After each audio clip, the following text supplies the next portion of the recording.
Bonjour, on va voir ensemble tous les supports ludiques que j'ai utilisés durant tout le cycle de maternelle, petite, moyenne et grande section, afin de compléter les supports théoriques.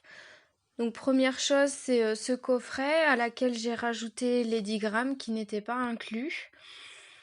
C'est tout simplement des lettres rugueuses. Vous avez un petit livret accompagnatif qui vous explique comment l'utiliser, quelles premières lettres aborder, comment bien prononcer de façon phonétique les lettres. Les images, je les trouve vachement jolies. Les animaux, ils ont beaucoup plu aux enfants. C'est pas mal fait pour associer donc les lettres avec les sons. Parce qu'on n'a pas toujours les figurines qui vont avec, donc au moins voilà, c'est des images, c'est quand même très parlant. Après, vous avez donc l'alphabet mobile qui vient avec. Donc c'est des lettres rugueuses en fait, plus qu'un alphabet mobile. Elles sont soit en minuscules cursives, de cette façon. Donc c'est vraiment bien rugueux, l'enfant sent bien quand il dépasse son doigt. Et puis elles sont donc vous avez les voyelles qui sont d'une autre couleur que les consonnes. Et vous avez les majuscules aussi qui sont incluses dedans. Ce que j'aime bien dans ce paquet, dans ce coffret, je veux dire, c'est qu'il y a aussi il y a 2 sachets en fait. Donc je me suis dit, si j'en perds une ou que j'en abîme une, ce sera pas mal. On a aussi beaucoup joué avec ce puzzle, donc là c'est plus du tout Montessori, mais voilà, enfin moi il me plaisait bien à l'achat, je suis pas forcément puriste, donc j'achète ce qui me plaît.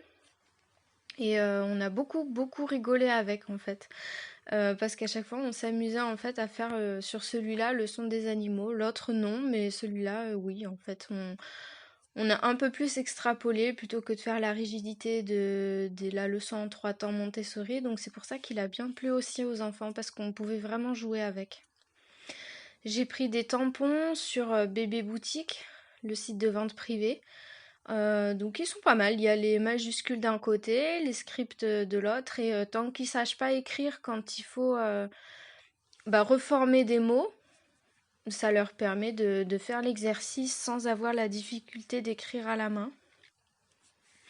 C'est plutôt sympathique, on les a pas mal utilisés pour tout, même pour les arts plastiques en fait. Après, donc ça, j'appelle ça la maison de l'alphabet. Donc j'ai des boîtes comme ça qui viennent de chez Action. Vous en avez aussi à la foire fouille. Vous pouvez tout à fait les décorer. Moi, je ne l'ai pas encore fait, mais les enfants peuvent très bien le faire. Au contraire, ça pourra que les intriguer, les stimuler et les amuser. Donc tout simplement sur l'ordinateur, j'ai fait mon alphabet mobile que j'ai plastifié. Celui-là, donc c'est le script. Et après, j'ai fait aussi le cursive. Donc j'ai mis les phonèmes et les digrammes. Comme ça, on peut commencer à composer les premiers mots. On l'utilise pas mal. Et la deuxième boîte, donc pareil, c'est là les cursives pour le coup. Donc comme ça, soit on fait des compositions de mots, tantôt avec l'un, tantôt avec l'autre, soit on va classer en fait dans la maison directement en plaçant les lettres à la case correspondante. Chaque lettre a sa maison, en fait, sa petite maison. C'est des lettres de chez Action que j'avais trouvées en bois. Elles sont en paillettes, elles sont assez sympas. Un peu déroutantes au début pour l'enfant, c'est sûr, mais il apprend que voilà, il y a différentes polices et puis il les reconnaît facilement. Et il place dans chacune des cases les lettres qui correspondent. Soit on a pris les scripts ou les cursives. En général, ils y jouent à deux. Ils choisissent la police avec lesquelles ils sont les plus à l'aise et ils font. Ensuite, on a donc ça, ce sont les pochettes de lecture que j'ai téléchargées sur le forum de Céline Alvarez. Donc c'est super pratique, c'est vraiment très bien. Vous avez les images et les mots, et ensuite l'enfant doit associer les mots à l'image. Là, il n'y a pas de triche possible, c'est assez difficile mais sympa. Et ma fille ayant des difficultés en lecture, elle a du mal vraiment à associer les leçons consonne-voyelle. Donc voilà, je lui ai imprimé ça en plus et on joue à celle qui trouve le plus rapidement l'association phonémique. Là, ce sont donc les triangles constructeurs que j'ai téléchargés sur un site internet. On a la possibilité donc soit de les imprimer, de les plastifier, c'est pas très pratique, je le concède, soit de les découper directement dans des planches en bois ou même en carton. Donc les tangrammes, ça c'est pas mal aussi. C'est beaucoup plus facile. Et là, c'est pareil, je l'ai téléchargé sur un blog. Il y a vraiment, mais alors, plein d'images possibles. Voilà, ils sont tous un peu en vrac et à l'envers. Mais il y a les animaux, il y a les objets du quotidien. C'est vraiment pas mal fait. Et comme ça leur permet en fait d'avoir une petite activité qu'ils peuvent attraper et faire en autonomie. Ils voient bien qu'en plus, ils peuvent s'auto-corriger, donc c'est vraiment pratique. Là, ce sont les formes planes. Donc c'est pareil, c'est pas du tout Montessori, mais on a beaucoup aimé ça, on a beaucoup joué avec bizarrement.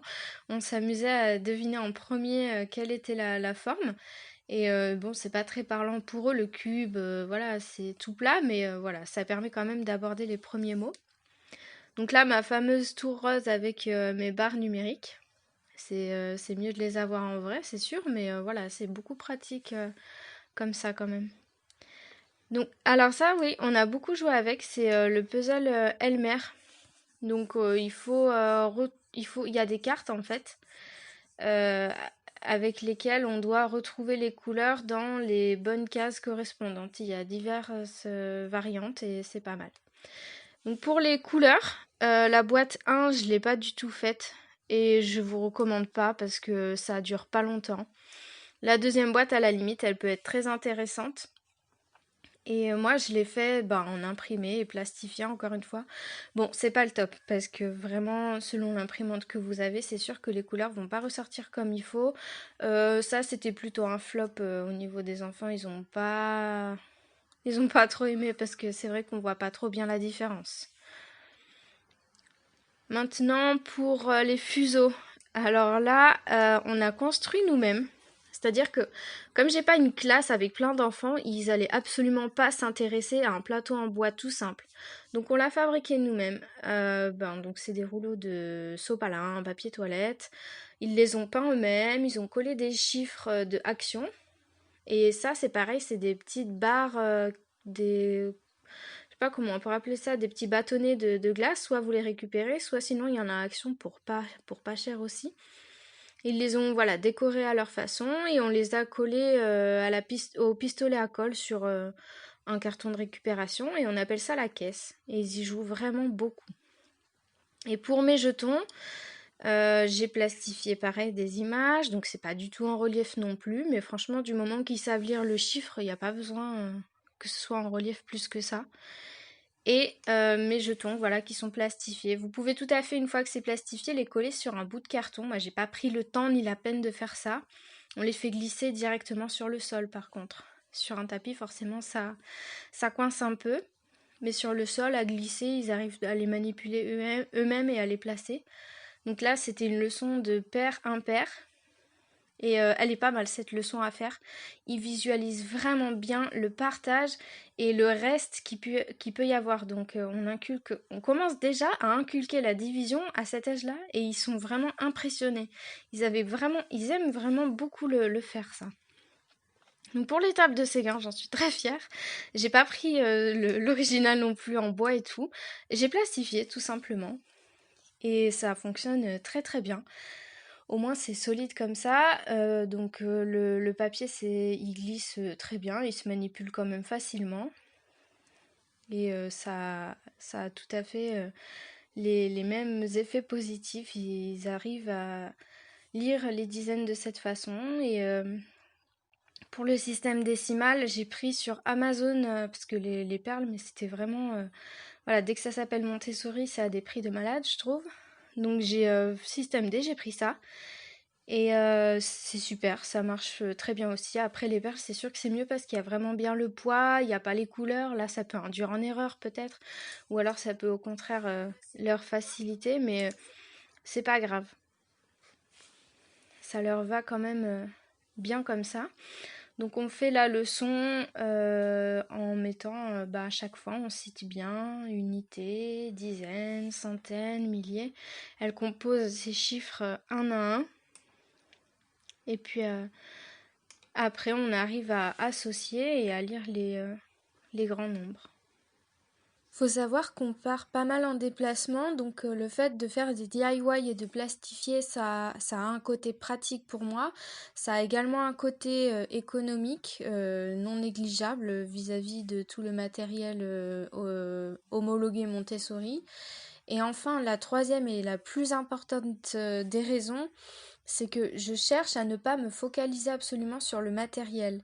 Je me dis que je vais dépanner, je vais créer avec eux comme pour ma caisse là, pour remplacer les fuseaux, parce que ça les implique et forcément ça les stimule, ça les motive, ça les intéresse. Il n'y a pas une classe où j'ai des grands qui vont stimuler les petits. La seule stimulation qu'ils ont, c'est moi de jouer avec eux.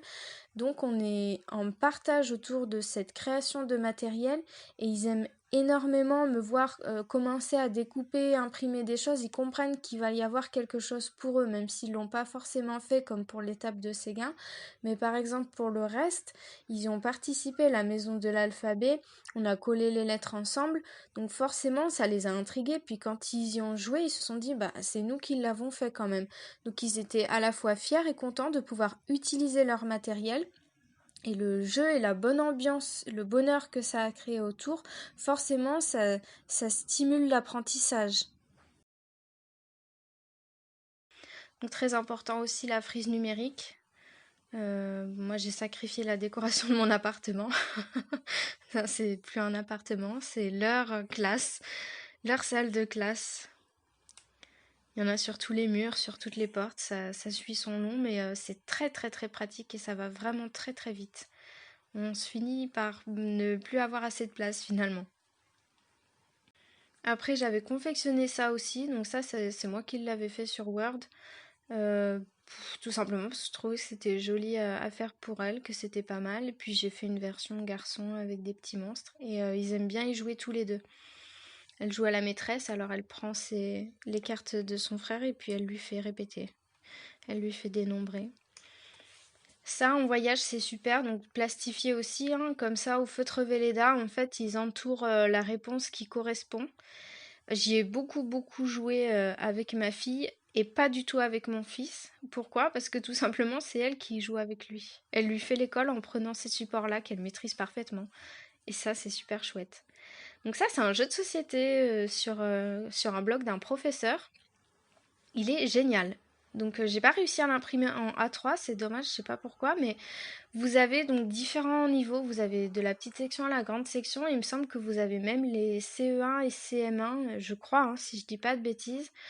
Donc à regarder directement sur son site, mais c'est hyper ludique, là on peut pas faire plus amusant. Puis alors ils s'y prennent au jeu, vraiment ils s'énervent quand le loup arrive à attraper la biche. Attention, hein, on est vraiment pris au jeu. Il est génial.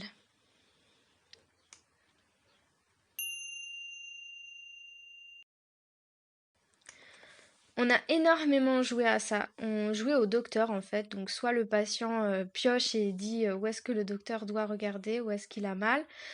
Soit c'est le kinésithérapeute ou l'ostéopathe qui va piocher la carte et puis qui va manipuler le, la partie du corps qui est désignée sur la carte. Donc on cite bien à chaque fois. On explique que c'est une articulation. En plus de ça, quand l'enfant sait que ça s'appelle le coude, on lui dit voilà, le coude c'est une articulation. Carte de nomenclature des fruits et des légumes aussi. On y joue pas mal parce que on mange pas forcément de tout. Et quand on est au supermarché, on n'achète pas tout non plus. Donc ça leur permet de garder en mémoire ce qu'on a vu dans les rayons du supermarché. Ça vient compléter en fait l'action des courses. Ça aussi, ils y ont joué. Alors, moi, j'ai pas trop joué avec ma fille, mais elle y joue énormément avec mon fils. Elle lui dit, voilà, où est-ce qu'ils vont, elle le corrige. C'est marrant de voir à quel point elle se réapproprie les outils pédagogiques pour jouer après à la maîtresse. C'est une classification des animaux que j'avais pris sur le blog d'une maman qui fait l'école à la maison. Et ça, c'est des cartes de nomenclature céréalière. Donc il y a la plante et les graines qu'il faut associer chacune avec en écriture script et cursive. Ça, je l'avais fait moi-même ça. Et puis sur le blog d'une maman, j'ai trouvé les planisphères Montessori. Parce que les puzzles, bah voilà, comme ça s'appelle Montessori, c'est super cher et ça marche aussi bien comme ça. Et à côté de ça, j'ai fait un livret avec les onglets de la couleur du continent. Donc bon, pour le coup, ils sont pas du tout classés dans un ordre spécifique. C'est en fonction de la couleur de l'onglet. Et en fait, à l'intérieur, on y insère des photos quand on va, on n'a pas encore fait trop bien, mais quand on va dans les muséums ou les choses comme ça, ou même les zoos, puis qu'on voit des animaux, on va les insérer à chaque fois dans le continent correspondant. Si on trouve des images dans un livre de la bibliothèque, on va les photocopier. Et puis bah là, les onglets bleus, verts et autres qui me restent, je pense que je vais faire les lacs, les îles ou bien les océans, les mers, quelque chose comme ça. Vous avez donc vu tous les supports qui ont été importants dans l'apprentissage de mes enfants. J'ai pas la prétention que ce soit les meilleurs supports et qu'il faille absolument les avoir, bien au contraire. Je veux vous montrer qu'avec 3 fois rien, on peut intéresser l'enfant et le motiver, le stimuler et surtout s'amuser avec lui. Vous l'aurez compris, je l'ai assez répété 2 fois dans la vidéo. Le but, c'est vraiment de s'amuser avec lui, c'est comme ça qu'il va apprendre. Je voulais vous montrer aussi que c'était pas la peine d'investir des sommes faramineuses en école à la maison, mais c'est vraiment pas du tout la peine. Avec des simples plastifications, vous pouvez arriver au même résultat puisque le but c'est de s'amuser. Donc j'espère que vous aurez des grands moments de joie et de partage et d'amusement avec vos enfants. L'apprentissage à la maison, c'est vraiment merveilleux de voir leurs petits yeux s'écarquiller, leurs petites mains manipuler ce matériel et puis avoir la déduction qui se fait dans leur petit cerveau. Voilà, si vous voulez savoir comment j'ai fait les leçons, comment j'ai inculqué telle et telle notion avec tel ou tel matériel, n'hésitez pas à me le demander, que ce soit en privé, dans l'email ou dans les commentaires. Je vous répondrai avec grand plaisir et je pourrai même faire une vidéo en situation réelle avec les enfants. Abonnez-vous, likez et partagez pour ne rien manquer des autres vidéos que je vous prépare. Et en attendant, prenez soin de vous.